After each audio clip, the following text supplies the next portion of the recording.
의원님 이걸 좀 올리려고 그러면 어떡하죠? 이걸 좀 약간 올렸으면 좋겠는데 안 올라갑니까? 지난번에 어떻게 올라갔던데? 이걸로 그냥 조정하면 되나요? 네.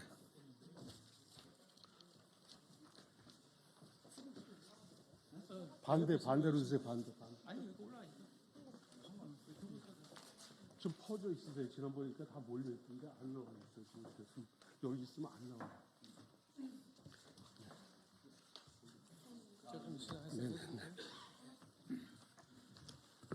국민의힘 박수영 국회의원입니다. 제가 우리 당 연금개혁특위 위원장을 맡고 있습니다. 최근에 여야 간 연금개혁에 관해서 특히 모수개혁 부분 관해서 약간의 합의가 진척되고 있습니다. 그 모수개혁만으로는 우리나라에 제대로 된 연금개혁이 있을 수 없다는 것이 연금개혁위원장으로서의 제 판단이고, 관련해서 연금연구회가 있고 국민연금 청년행동이 있는데, 연금연구회 교수님들, 연구자들 또 은퇴자들끼리 모여 계신 연금연구회에서 오늘 입장 발표를 하시겠습니다.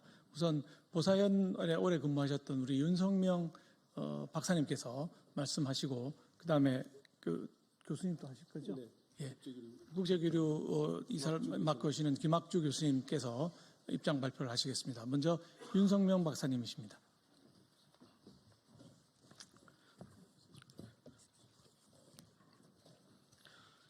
안녕하세요. 연금연구회 리더 윤석명입니다. 연금연구회는 청년, 중년, 장년, 노년 세대로 구성된 연금 관련 분야 전문가, NGO와 시민들이 모인 재능 기부 형식의 사회봉사단체입니다.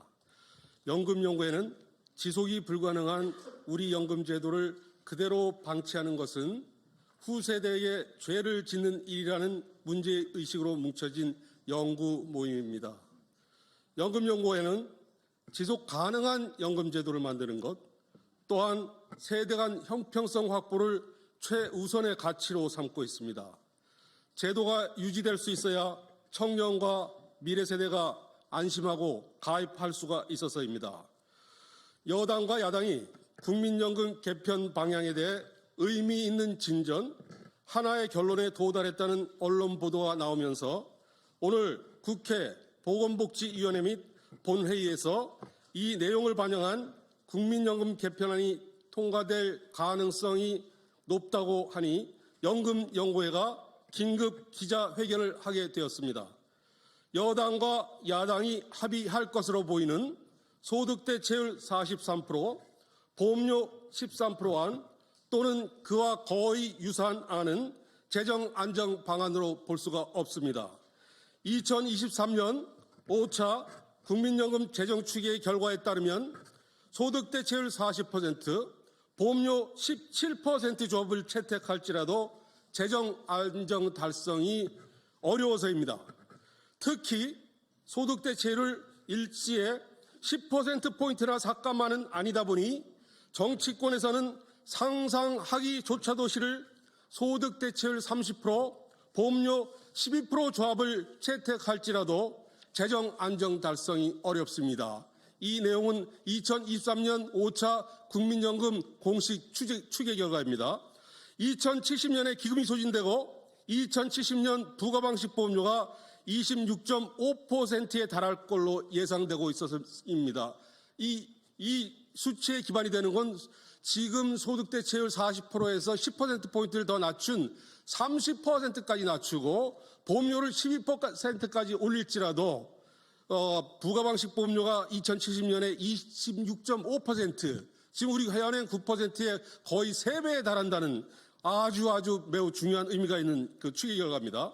그런데 타협안으로 거론되는 소득대 체율 43%, 보험료 13%안을 채택할 경우 2025년 기준으로 2060조 원에 달하는 연금을 지급하기에 부족한 액수인 미적립 부채를 더 늘리지 않기 위해서는 보험료를 당장 21.2%까지 올려야만 합니다.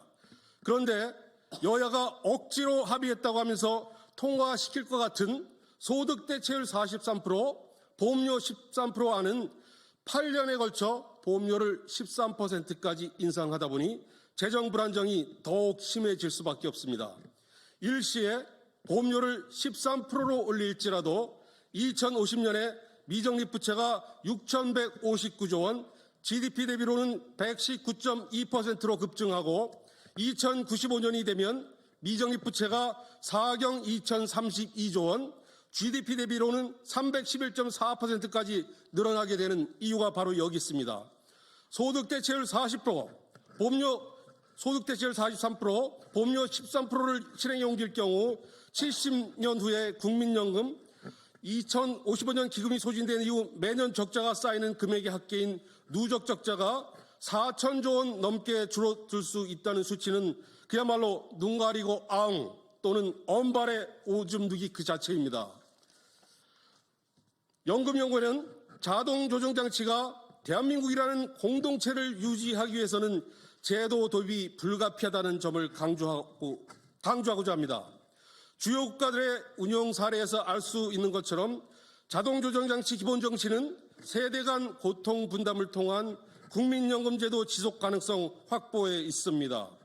정부가 제안한 자동조정장치는 재정 안정을 일부 달성할 수는 있겠으나 그 고통 대부분을 청년층과 미래 세대에게 떠넘기고 있습니다.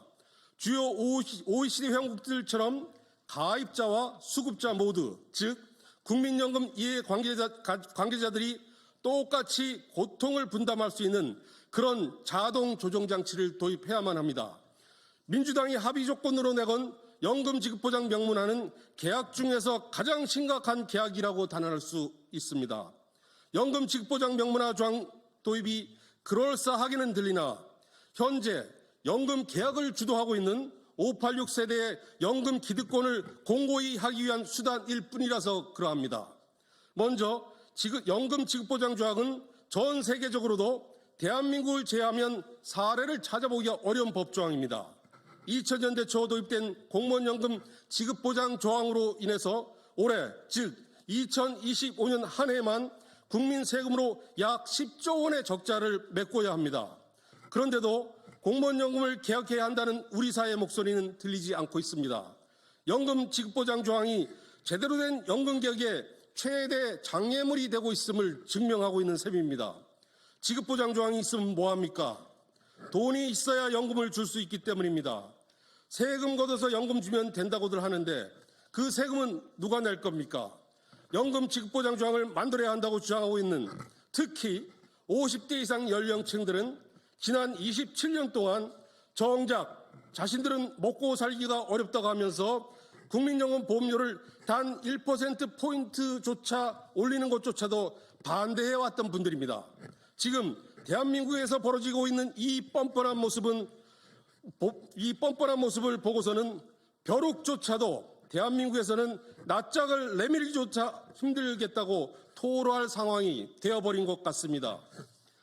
고작 보험료 3% 또는 그것보다 조금 더 많이 부담하고서 자기들의 전체 국민연금 가입기간 중에서 10년 동안이나 월급 대비 70%나 되는 엄청난 수준, 즉 소득 대체율의 연금을 받고 있고 또 앞으로 받을 세대들이 저 세상으로 떠나기 전까지는 확실하게 자기들 받을 연금 몫을 챙기겠다고 지급보장 명문화 규정까지 들먹거리고 있기 때문이었습니다.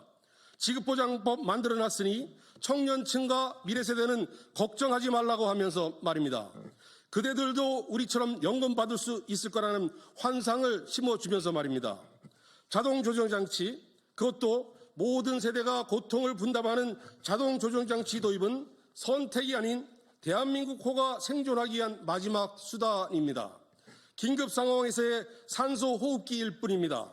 청년과 미래세대의 불안을 덜어준다는 취지의 연금 지급보장 명문화 조항은 오히려 미래세대를 더 힘들게 하는, 아니 우리 국민연금을 회복이 불가능한 제도로 전락시킬 수 있다는 측면에서 제도 도입이 절대로 불가하다는 입장을 연금연구회가 천명하는 바입니다. 번개불에 콩 튀겨 먹듯이 서두르지 말고 조금은 시간이 더 걸릴지라도 꼼꼼하게 따져본 뒤 제대로 된 개혁을 할 때가 바로 지금입니다. 감사합니다.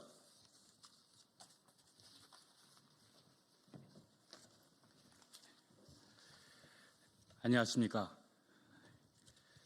최근 언론 보도에 따르면 여야 간 구조개혁 논의에서 합의 조항을 넣는 조건으로 출산 크레딧 확대를 교환하는 바터식 거래가 이루어졌다는 의혹이 제기되었습니다. 이는 연금 재정 안정 달성에는 턱없이 부족한 조치를 취하면서 사실 연금 개혁안으로 포장하는 것입니다. 막대한 국고 투입이 불가피한 출산 크레딧 확대를 추가하여 미래 세대의 부담을 더욱 키우는 심각한 결과를 초래할 수 있습니다. 출산에 대한 사회적 기여를 보상하는 차원에서 크레딧 확대를 주장하고 있지만 연금 제도의 지속 가능성과 출산율 증가 간의 명확한 상관관계는 입증되지 않았습니다. 오히려 이는 현 세대가 생색을 내면서도 부담은 후 세대에게 전가시키는 심각한 도덕적 해이 문제를 야기할 것입니다. 높은 사교육비 등의 요인으로 인해 부유층일수록 다자녀를 가질 가능성이 크다는 현실을 고려할 때 크레딧 확대는 역진적인 소득 재분배 효과를 초래할 수도 있습니다. 결국 청년층은 지금보다 더 큰 부담을 떠안게 되고 세대 간 부담 형평성에 대한 그들의 분노는 더 커지게 될 것입니다.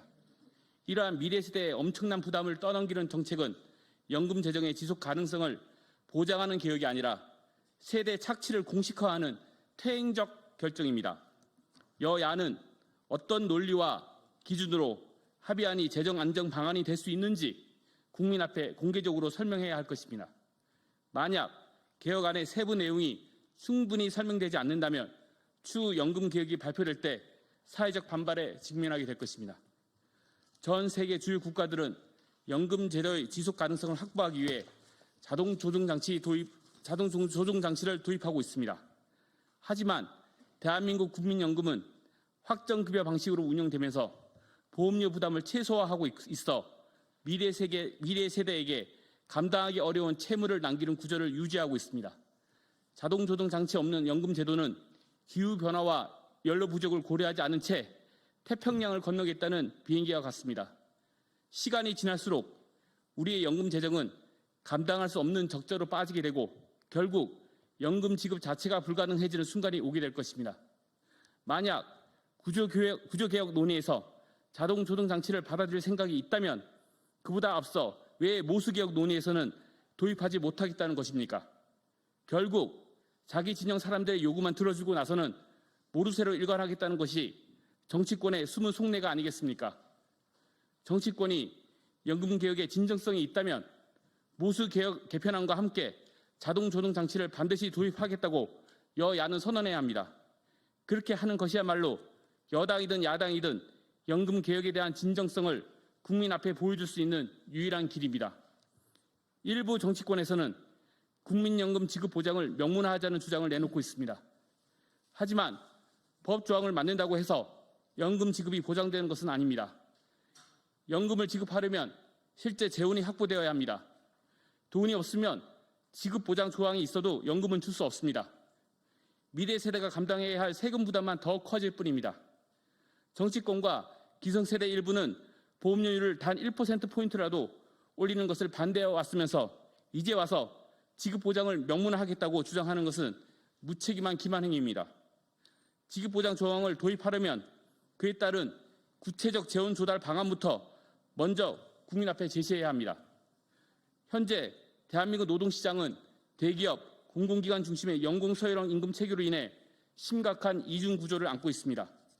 이런 상황에서 정년을 일괄적으로 연장한다면 퇴직을 앞둔 근로자들이 자리를 지키는 동안 청년층의 취업 기회가 더욱 박탈될 것입니다. 그간 OECD는 지속적으로 한국의 노동시장 개혁과 연공서열형 임금체계 개편을 요구해 왔습니다. 정년을 기계적으로 연장하는 대신 일본 등에서 실시하는 퇴직 후 재고용 제도를 활성화하는 방식이 필요합니다. 이를 통해 국민연금 의무납입 연령을 59세에서 64세로 연장할 경우 실질적인 소득 대체율을 10% 이상 높일 수 있습니다. 연구에는 연금 개혁이 출산 크레딧, 지급 보장 및 정년 연장 주장과 맞물려 정치적 도구로 악용되는 것을 강력히 경계합니다. 정치권은 국민연금 개혁안의 논리와 기준을 투명하게 공개해야 하며 연금 개혁은 국민연금의 지속 가능성과 세대 간 형평성을 보장하는 방향으로 추진되어야 합니다. 지금과 같이 정치적 흥정에 기반한 연금 개혁은 대한민국의 연금 제도를 근본적 해결책 없이 더 깊은 위기로 몰아넣는 행위에 불과합니다. 다시는 연금 개혁이 여야 간 정치적 표 계산의 대상이 되어서는 안 됩니다. 국회는 대한민국이 망구의 길로 빠지지 않도록 즉시 자동조정 장치를 도입하겠다는 공동선언을 해야 합니다. 이것이야말로 저 세상에 계신 선조들이 우리에게 내리는 준엄한 시대적 명령인 것입니다. 감사합니다.